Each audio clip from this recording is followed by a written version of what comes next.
Please subscribe to Face TV Africa and turn the notification on. Face TV Africa, ẹ jọ̀ọ́ ẹ subscribe, hete. Face TV was Swoby.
If you are still yet to join them in front, come celebrate them.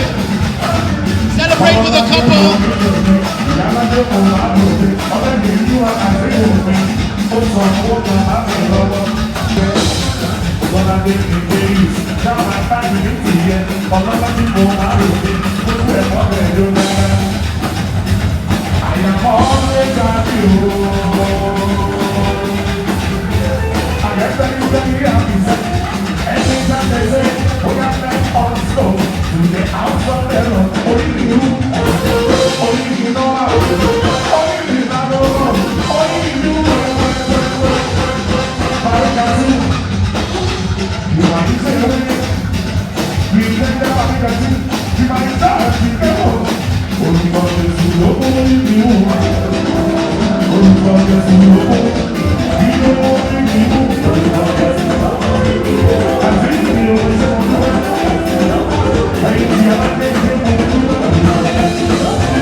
ẹjọ ẹ jáde kẹ wá bá wọn jó.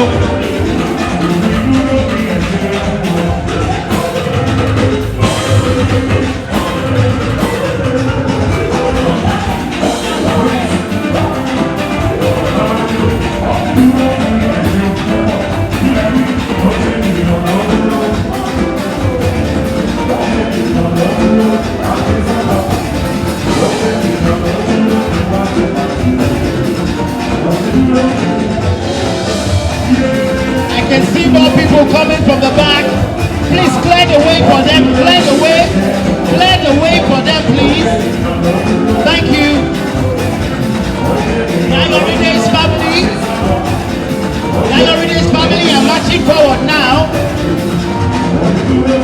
Come on.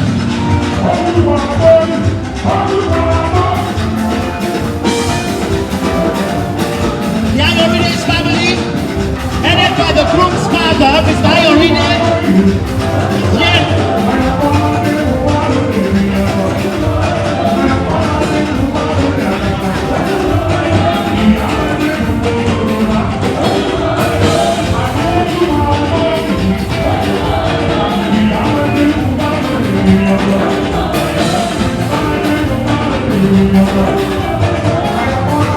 And the groom's father, Mr. Ayoride. Ayoride Joe. And your family. Ẹ̀yin ọ̀rẹ́ àwọn Mr. Ayoride. Ẹ jáde wá.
Please subscribe to Face TV Africa and turn the notification on. Face TV Africa, ẹ jọ̀ọ́ ẹ subscribe, hete. Face TV was Swoby.